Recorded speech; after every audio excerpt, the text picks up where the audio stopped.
Sa isang maliit na bayan sa Pilipinas, may nakatayong magarang bahay na kilala bilang ang singsing ng kamatayan. Ang mga kwento sa paligid ay nagpapahiwatig ng nakakatakot na nakaraan nito at marami ang naniniwala na ito'y isang sumpa. Isang araw, may dumating na hindi inaasahang paanyaya sa pintuan ng dalawang mapangahas na kaluluwa, sina Sofia at Diego. Nahikayat ng misteryo sa paligid ng bahay ang dalawa, kaya tinanggap nila ang paanyayang walang pag-aatubili. Tara na, Diego. Subukan natin ang tapang natin at mag-explore sa bahay na yan. Sofia, baka mamaya may mga multo nga doon. Tigilan mo na nga yung takot mo, Diego. Hindi naman totoo ang mga tungkol sa multo. Halika na. Sa paglapit ni na Sofia at Diego sa bahay, naramdaman nila ang panghihinayang. Ang bahay ay tila sumisilip laban sa madilim na langit. Ang mga bintana ay may tapal at ang mga halaman ay nagpapakunwari ng bahagya. Inihahatid sila ni Ernesto, ang aliping tagabantay, sa madilim na kalsada patungo sa puso ng bahay. Maligayang pagdating po sa singsing ng kamatayan. Pakilala ko po ang sarili ko ha. Ako po si Ernesto, ang inyong tagapaglingkod. Matanong ko lang, Ernesto. Talaga ba ang bahay na ito ay misteryoso? Oo. Maganda, ngunit may kakaibang nakakatakot na kwento ito, Sofia. Ano namang klaseng kwento, Mang Ernesto? Kasi mayroong sinasabing hindi pa rin natagpuan ang isang mahiwagang singsing na kumakalat sa kwento ng kamatayan at kabahamakan. Marami na ang nag-aambisyon na makuha ito, subalit walang sino man ang nakabalik ng buhay.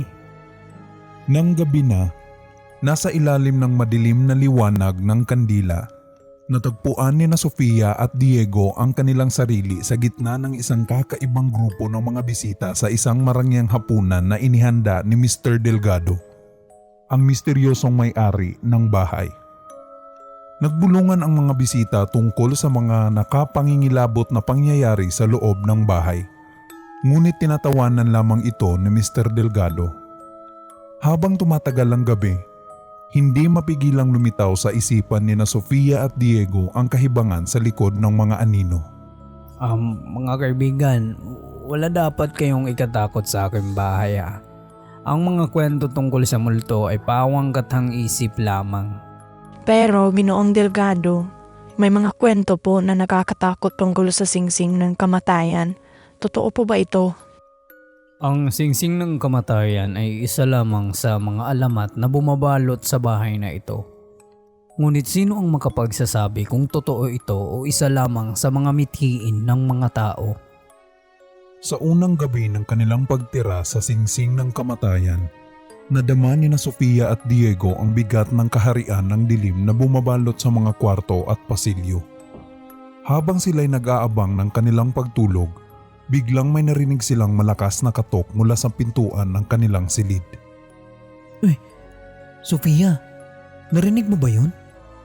Marahil ay tanging hangin lamang, Diego. Subalit hindi ba't mas mabuti na tingnan natin? Sa pag-aalinlangan, binuksan ni na Sofia at Diego ang pintuan ng kanilang silid, ngunit walang sino mang nakita. Ngunit sa kanilang pagbabalik sa kanilang mga kama, napansin nilang ang singsing na iniinda ng lahat ay nawawala. Diego, nawawala ang singsing. Ano nang gagawin natin? Kailangan nating hanapin bago pa ito mahulog sa mga maling kamay. Sa gitna ng kanilang pag-aalala, nagsimula na silang maghanap sa buong bahay. Bit-bit ang ilaw at tapang sa puso. Subalit sa bawat silong-sulok, parang ang takot ay patuloy na sumasalubong sa kanila. Hindi nagtagal, natagpuan ni na Sofia at Diego ang hagdan patungo sa itaas na palapag ng bahay. Ngunit habang sila'y umaakyat, tila ba ang mundo sa paligid nila ay nagbabago. Ang mga pintuan na dapat ay sarado, biglang nagbukas at nagpalit-palit ang mga lugar sa kanilang dinadaanan. Diego, ang mga kwarto ay nababago ang itsura. Anong klaseng lugar ito? Mukhang tayo nawawala sa gitna ng kaharian ng multo at anino. Sa gitna ng kanilang paglalakbay, napansin nila ang isang malaking silid na puno ng mga kahon at bangketa. Nakadikit sa pader ang isang malaking salamin na para bang nagmamay-ari ng lihim na kapangyarihan. Sofia, tignan mo to. Siguradong may kinalaman ito sa nawawalang singsing. Oo nga, Diego. Subalit paano natin ito makukuha? Walang takot na hinakbang ni na Sofia at Diego ang salamin. Handang harapin ang anumang panganib na kanilang matagpuan sa kabila nito. Sa sandaling kanilang hinawakan ang salamin, biglang naglaho ang lahat ng paligid at napapaligiran na lamang sila ng madilim na kaharian ng anino. Hindi nila alam kung saan sila patungo, ngunit patuloy pa rin silang lumalakad sa ilalim ng kaharian ng kadiliman. Sofia, nasan tayo? Ano ang nangyayari sa atin? Hindi ko alam, Diego. Subalit hindi natin dapat sukuan. Kailangan natin mahanap ang singsing at makabalik sa tunay na mundo. Sa gitna ng kanilang paglalakbay, may narinig silang nakakabagbag damdamin na hagikhik mula sa malayo. Patawid sa kaharian ng anino, nakita nila ang isang multo na naglalaro sa malapit na ilog. Sino kayo na dumating sa aking kaharian ng dilim? Ako nga po pala si Diego at si Sofia naman. Hinahanap namin ang nawawalang singsing ng kamatayan. Oo, hinahanap namin. Ang singsing na yan ay nagdalala ng kapahamakan. Ngunit kung kayo ay tunay na may mabubuting layunin, tutulungan ko kayo sa inyong misyon. Ay naku, salamat po, mabait na multo. Kami ay handang sumunod sa inyong patnubay. Sinamahan sila ng multo sa gitna ng labirinto ng katotohanan. Isang lugar na puno ng mga pagsubok at mga lihim. Dito, kailangang lampasan ni na Sofia at Diego ang mga hamon ng kanilang kaharian. Kabilang na ang mga ilusyon at mga panganib na naghihintay sa kanila sa bawat sulok. Paano natin malalaman kung ang ating landasan tama, Diego? Kailangan lang nating makinig sa ating mga puso at sa gabay ng multo. Malalampasan natin ito, Sofia. Sa kanilang paglalakbay, natuklasan nila ang mga lihim ng kaharian ng anino. Pati na ang pinakamahalagang sikreto ng singsing ng kamatayan. Sa bawat hakbang, lalong tumitibay ang kanilang determinasyon na makuha ito at gamitin sa mabuting layunin. Sa wakas, pagkatapos ng mahabang paglalakbay at pagkikipagtunggali sa mga panganib, nakarating sina Sofia at Diego sa pinakaloob na silong ng kaharian ng anino. Doon, kanilang natagpuan ang nawawalang singsing na tila'y kumikislap sa dilim ng kaharian. Narito na ang singsing. Kunin na natin ito at makabalik na sa ating mundo. Maraming salamat sa iyong tulong, mabait na multo. Hindi namin magagawa ito nang hindi ka nakaakay. Ang inyong pagkakaisa at katapatan ang siyang nagdala sa inyo sa tagumpay. Mabuhay kayo mga kaibigan. At sa kanilang pagkakaisa at tapang, nakabalik sina Sofia at Diego sa liwanag ng tunay na mundo. Bitbit ang singsing ng kamatayan. Ang kanilang pakikipagsapalaran ay magiging alaala sa kanila habang buhay. Isang kwento ng tapang, pag-asa, at pagkakaibigan na magwawakas sa kabutihang loob ng mga puso. Sa pagbabalik ng singsing ng kamatayan sa kanilang mundo, napagtanto ni na Sofia at Diego ang halaga ng pagkakaibigan at ang tapang na taglay nila sa kanilang mga puso. Sa bawat araw na lumilipas, nagpatuloy sila sa kanilang mga buhay, ngunit may bagong pananaw at lakas na dala mula sa kanilang pagkikipagsapalaran. Salamat talaga sa lahat, Diego, ha?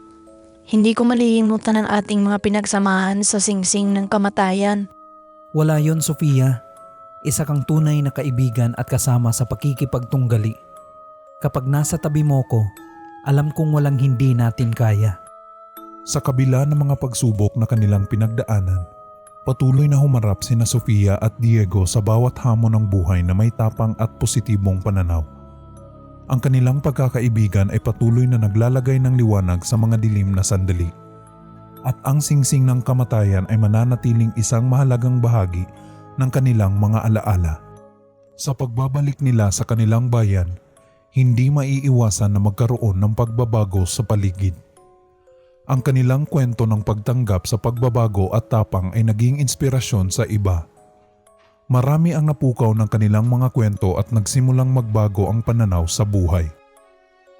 Ang pagiging tapat sa sarili at sa iba, kasama ang tapang at determinasyon, ay makapagbibigay sa atin ng lakas upang harapin ang anumang hamon sa buhay.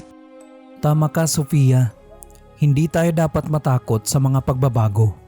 Ang mga ito ay bahagi ng ating paglaki at pag-unlad bilang mga individual. Sa bawat araw, patuloy na naglingkod sina Sofia at Diego sa kanilang komunidad. Nagbibigay ng inspirasyon at pag-asa sa mga taong nangangailangan. Ang kanilang kwento ay nagpatuloy na magsilbing tanglaw sa mga susunod na henerasyon, na nagpapakita na sa kabila ng dilim na nangyari sa mundo, may liwanag pa rin na nag-aalala.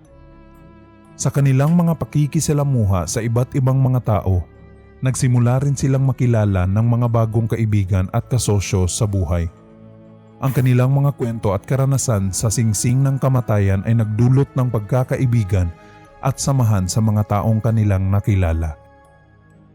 Salamat sa pagtanggap sa amin, mga bagong kaibigan. Sana ay maging tapat tayong lahat sa isa't isa at magtutulungan sa mga oras ng pangangailangan. Tunay ngang mahalaga ang pagkakaroon ng mga taong handang sumuporta at magmahal sa atin. Maraming salamat sa inyong pagtanggap. Sa bawat bagong kaibigan at kasosyo ng buhay na kanilang nakilala, naging mas malawak ang kanilang mundo at mas makulay ang kanilang mga karanasan. Ang kanilang mga puso ay nabuksan sa mga bagong posibilidad at oportunidad, at patuloy silang naglakbay sa mga landas ng buhay na may tapang at sigasig. Salamat.